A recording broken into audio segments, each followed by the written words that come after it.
Hello friends, welcome to our channel dream UPSC. So ये हमारा third lecture है ancient history की series का।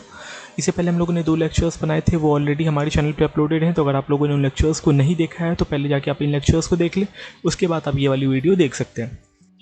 सो ड्यू टू सम रीजंस ये वीडियो आने में थोड़ा डिले हो गया। तो सबसे पहले हम लोग उन टॉपिक्स को ब्रीफली डिस्कस कर लेते हैं जिसे कि हम लोगों ने पिछले लेक्चर्स में देखा था। तो सबसे पहले हम लोगों ने देखा स्टोन एज, जिसे कि हम लोगों ने 3 पार्ट्स में डिवाइड किया था, पैलियोलिथिक, मेसोलिथिक, नियोलिथिक।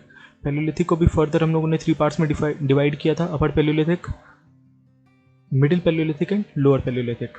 फिर हम लोगों ने ये देखा कि सबसे पहले डोमेस्टिकेशन ऑफ एनिमल्स के एविडेंस हम लोगों को कहाँ पे मिलते हैं, सबसे पहले एग्रीकल्चरल प्रैक्टिसेस हम लोगों को कहाँ पे मिलते हैं। इसके बाद हम लोगों ने देखा वो रीज़न जिसकी वजह से आईवीसी का फॉर्मेशन हुआ। फिर हम लोगों ने इंडस वैली सिविलाइजेशन के फ्यू फेमस साइट्स को देखा, उनके स्पेसिफिकेशंस को देखा। उसके बाद हम लोगों ने टाउन और अर्बन प्लानिंग देखा आईवीसी का, पॉलिटी देखा आईवीसी का, एंड ग्रेट बात ऑफ मोहनजोदाड़ो के बारे में हम लोगों ने डिस्कस किया। और जो ये लास्ट टॉपिक हम लोगों ने पिछले लेक्चर में देखा था, जो कि आप यहाँ पे देख सकते हो, वो था मोस्ट एडवांस साइट धोलावीरा के बारे में। तो आज हम लोग स्टार्ट करेंगे सोसाइटी ऑफ आईवीसी से। तो चलिए वीडियो को स्टार्ट करते हैं। तो society was unequal in nature. Unequal that means economically unequal. It means there was differences between rich and poor. So society was unequal in nature, but it was not discriminatory. Discriminatory means rich and poor के बीच में कोई भी discrimination नहीं था। हालांकि unequal था, rich and poor थे, but economically it was unequal, but it was not discriminatory.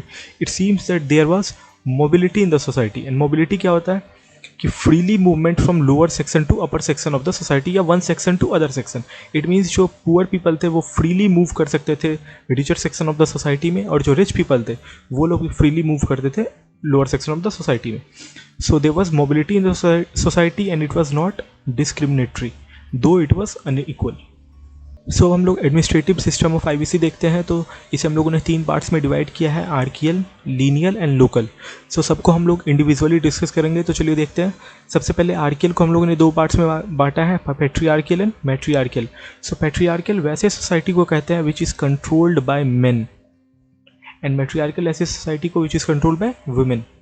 Similarly in lineal की अगर हम लोग बात करें तो इसे भी 2 पार्ट्स में डिवाइड किया है, पैट्रीलिनियल एंड मैट्रीलिनियल।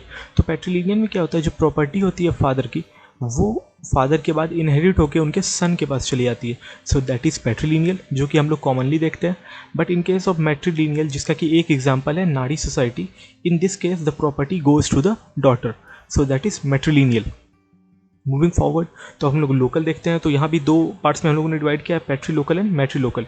सो पैट्री लोकल वो है जो कि हम लोग कॉमनली यूज होता है, वो देखते हैं। पैट्री लोकल में मैरिज के बाद जो गर्ल होती है वो बॉय के घर चली जाती है, जो कि हम लोग जनरली देखते हैं। But in case of matrilocal, जो बॉय होता है वो मैरिज के बाद गर्ल के घर आके रहते हैं, अपनी वाइफ के यहाँ आके रहते हैं। सो one such example is खासीगाड़ो in Meghalaya. Okay, अब हम लोग ये देखते हैं कि मेजोरिटी इन आईवीसी क्या थे, मैट्रीलिनियल थे या पैट्रीलिनियल। सो मोस्ट हिस्टोरियंस का मानना है कि majority in IVC was matriarchal, which is cited from the example that they worship mother goddess. इसे हम लोग आगे डिस्कस कर रहे हैं यहाँ पे। As far as authority system in IVC is concerned, there was difference of opinion. Some people believed the society was patriarchal, as they cited example of a priest. So जो लोग ये मानते हैं कि सोसाइटी पेट्रियार्कियल थी, that means the society was controlled by main, वो लोग इस एग्जाम्पल को साइट करते हैं कि जो प्रीस्ट थे, हेड प्रीस्ट थे, it was a male. So basically the society was patriarchal, but majority of the historians believe the society was matriarchal. It means that they highlighted example of mother goddess. So mother goddess का example लेते हैं, क्योंकि जो mother goddess का sculpture है, it is the most abundant sculpture found in Indus towns. So बहुत सारे historians का मानना है कि ये लोग जो है इंडस के जो पीपल थे वो मदर गॉडेस की पूजा करते थे, जिसकी वजह से जो सोसाइटी है वो मैट्रियार्कियल थी। बट बहुत सारे हिस्टोरियंस का ये भी मानना है कि पैट्रियार्कियल सोसाइटी थी, और वो एग्जाम्पल लेता है कि हेड प्रीस्ट जो था वहाँ का वो एक मेल मेंबर था। मूविंग फर्दर तो कॉस्मेटिक्स की अगर बात करते हैं, तो which all cosmetics were used by them, तो it was lipstick, kajal, sindoor, soap, face powder. So अगर हम लोग यहाँ पे काजल एंड फेस पाउडर को छोड़ देते हैं, it means Kajal and face powder को छोड़ के लिपस्टिक, सिंदूर, सोप, इनका जो मेन एलिमेंट था, इनको बनाने के लिए जो मेन एलिमेंट यूज होता था वो था मर्क्यूरी, जी। एंड इन दोनों को छोड़ के which one, lipstick and face powder, sorry Kajal and face powder. तो हम लोगों को कैसे पता चलता है इनके बारे में कि ये लोग ये सारे कॉस्मेटिक्स का यूज़ करते थे? तो अ vanity box was found from Harappa which indicate the sense of fashion in Indus people. तो एक वैनिटी बॉक्स जिसमें कि सारे मेकअप की चीज़ों को रखा जाता है basically, so that box is found from Harappa which indicate the sense of fashion in Indus Valley. Indus people were using cosmetics mentioned above, जो कि मैंने आपको ऊपर बताया। सो ऑर्नामेंट्स क्या क्या यूज़ किए जाते थे इंडस वैली पीपल के द्वारा? तो सबसे पहले bangles, ring, necklace, waist line. और ये रिंग, नेकलेस और वेस्ट लाइन जो है ये बेसिकली बीड से बने हुए रहते थे, metals like copper, bronze, silver and at some places gold. So precious and semi precious metals and bead से बने हुए रहते थे ring, necklace and waist line. Medicinal things की अगर बात करें तो they use tincture is use as an disinfectant. ये क्या होता है? So they use tincture calomel to clean the wound and healing it. It means कहीं पे कट वट जाता है तो to clean it and heal it. So one such example is calomel. Okay, so what was the economy during IVC? So these were the major crops which were grown during the IVC.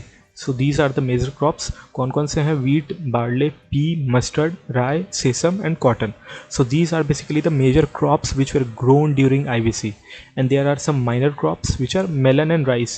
Rice मैंने आपको पिछले lecture में बताया था कि कहाँ पे grow होता था, that was at Lothal Rangpur.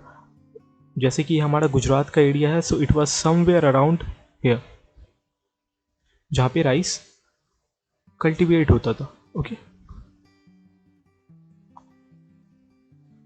And for the first time in world cotton was cultivated in India. इस चीज़ को आपको याद रखना है कि for the first time cotton जो है वो कल्टीवेट हुआ इंडिया में। और जो ग्रीक लेटर अरब्स के पीपल थे वो लोग कॉटन को सिंडन बुलाते थे। Sindon is something which is grown in the Sindhu valley, which means that one originated in the Sindhu valley. इसलिए ये लोग कॉटन को अरब्स एंड ग्रीक पीपल जो है वो सिंडन भी बुलाते थे। अब ये देखते हैं कि अब जैसा कि आपको पता है कि ये सारे मेजर क्रॉप्स हैं जो कि ग्रो होते थे, तो बेसिकली एक्सपोर्ट इंपोर्ट का भी थोड़ा सा ट्रेड था, मतलब इंडस के पीपल का बाहर के लोगों के साथ। तो अगर वो देखें तो they had trade relations with Mesopotamian civilisation. अगर आज के कॉन्टेक्स्ट में देखते हैं तो it includes countries like Syria, Iraq, Jordan, Lebanon et cetera. then Egyptian civilization, Sumer, Dilmun, Oman, Magan and Afghanistan. So these are the basically civilization or countries which had trade relation with Indus people. Okay, so the major commodity of export from IVC was wheat and cotton textile. जैसा कि आपने देखा कि wheat, cotton, so ये सब जो है वो major crops थे which grow in during the IVC. So they were the major commodity of export from IVC, wheat and cotton textile. And जो major commodity which were imported, जो बाहर से IVC में आता था, IVC के sites में आता था, वो था copper, tin, gold, silver and semi precious stone, which basically means precious and semi precious metals that include copper, tin, gold, silver and also semi precious stone. यहाँ पे एक नोट है कि Lothal was the creation of boats and ships. And हम पिछले lecture में हम लोगों ने डिस्कस किया था कि जो लोथल था वो मोस्ट इंपॉर्टेंट पोर्ट था IVC के टाइम का। सो it was also the centre of creation of boats and ships. अगर रिलीजन की बात करते हैं तो one of the most important object found from Indus valley was seal. So what basically seal is? Seal was a geometrical shaped artifacts which was mainly made from soft river stone steatite. तो एक example देखते हैं जो कि कुछ example seals के जो हमें मिले हैं इंडस वैली के साइट्स पे। तो it has been discussed here. It was pictographic in nature. It means जो सील्स थे वो पिक्टोग्राफिक, उन पर कुछ पिक्चर्स बने हुए रहते थे, which means they had pictures और सिम्बल्स क्रिएटेड ऑन इट। तो one such example is Pashupati seal. तो ये जो आप इमेज देख रहे हो ये बेसिकली पशुपति सील का इमेज है। तो इस जो यहाँ पे डिस्क्रिप्शन है पशुपति सील की, उसे आप इस इमेज से कोरिलेट कर सकते हो। So in this a person sitting in yogic posture is depicted with horns.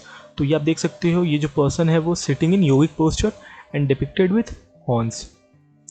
He is surrounded by animals. इस इमेज में आप क्लियरली देख सकते हो। And one of the animal is bull. One of the animal is bull.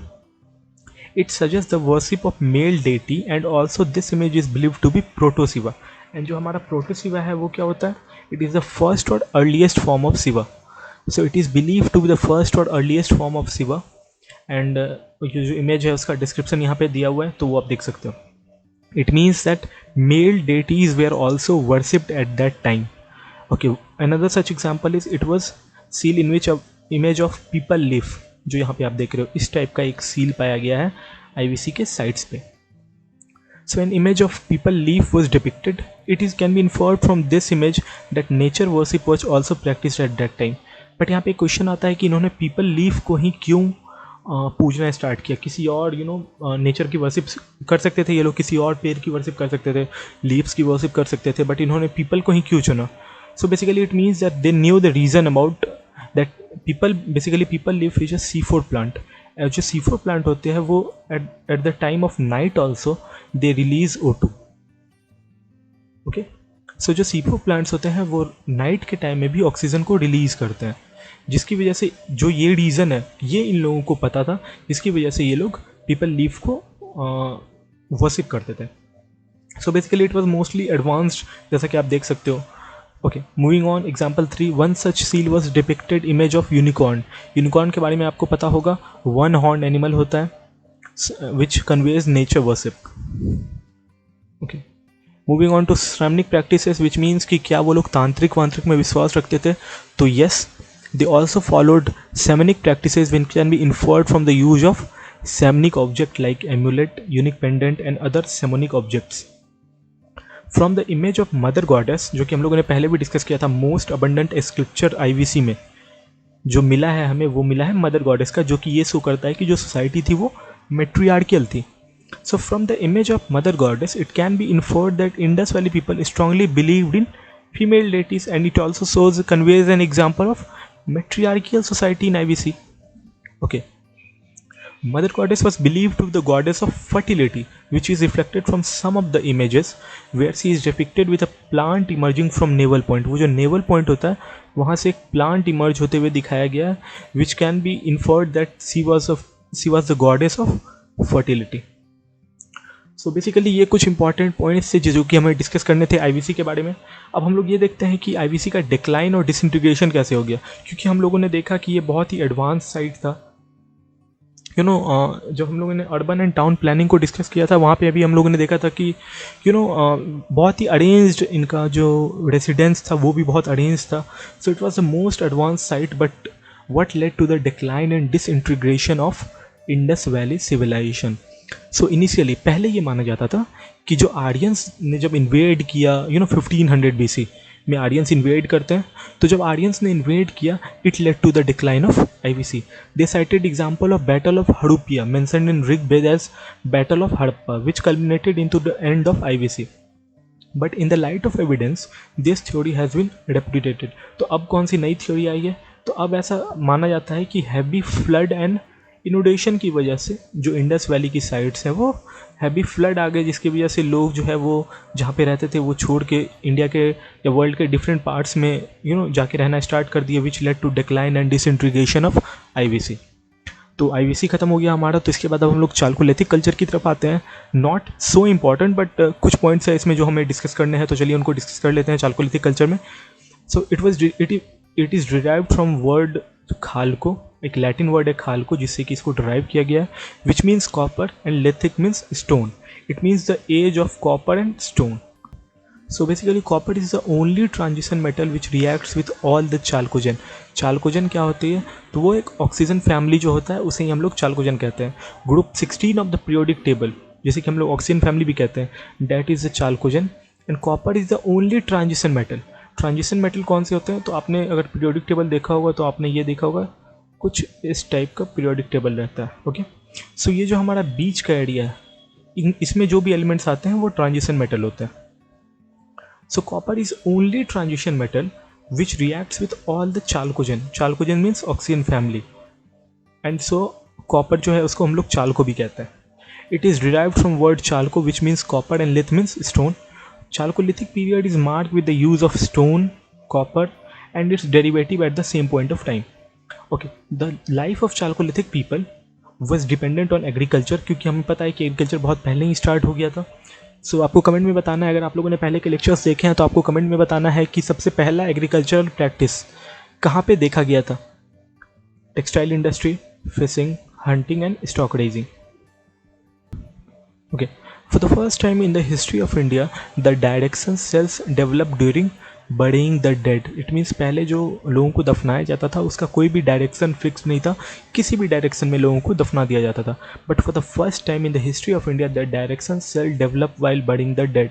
Example particularly in Inamgaon जो कि महाराष्ट्र में है, people buried in north to south direction. So इस चीज़ को आपको याद रखना है कि इनाम गाँव में जो डायरेक्शन थे बरीइंग के वो थे नॉर्थ से south. So here these are the few famous sites of copper mines during Chalcolithic age. So at this point of time, two new copper mines came to be known, which are, जो यहाँ पे आप दो name देख सकते हो। And the Ahar was also known as Tambavati. तांबा आपको पता है कॉपर को हिंदी में हम लोग तांबा कहते हैं, एंड तांबावती उस जगह को कहते हैं जहाँ पे कि बहुत हैवी अमाउंट में हम लोगों को कॉपर मिलता हो। So Ahar was also known as Tambavati. And these are few famous important pockets of chalcolithic culture जो कि आप देख सकते हो यहाँ पे। दीज आर फ्यू नेम्स जो कि आपको याद रखने हैं, few places actually. So Ahar Banas region in Rajasthan, Malwa Narmada valley MP, Kayatha north MP, Swalda Maharashtra and Prabhas Rangpur Gujarat. So इन नेम्स को आपको याद रखना है।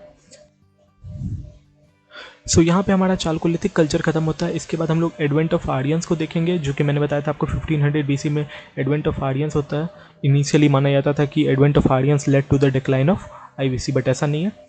सो एडवेंट ऑफ आर्यंस हम लोग अगले लेक्चर में देखेंगे। उसके बाद हम लोग देखेंगे वैदिक पीरियड, जिसको कि हम लोगों ने 2 पार्ट्स में डिवाइड किया है, early Vedic and later Vedic. And so finally we will discuss this in next lecture. So thank you so much for watching the video. अगर आप लोग इस चैनल पे नए हो तो चैनल को सब्सक्राइब कर सकते हो, ताकि अगली बार जो वीडियो लेक्चर्स अपलोड हो तो आपकी कोई भी लेक्चर्स मिस ना हो। अगर आपको वीडियो लेक्चर्स अच्छी लगी हो तो वीडियो को लाइक कर सकते हो, and you can share this with your friends. Thank you so much for watching the video.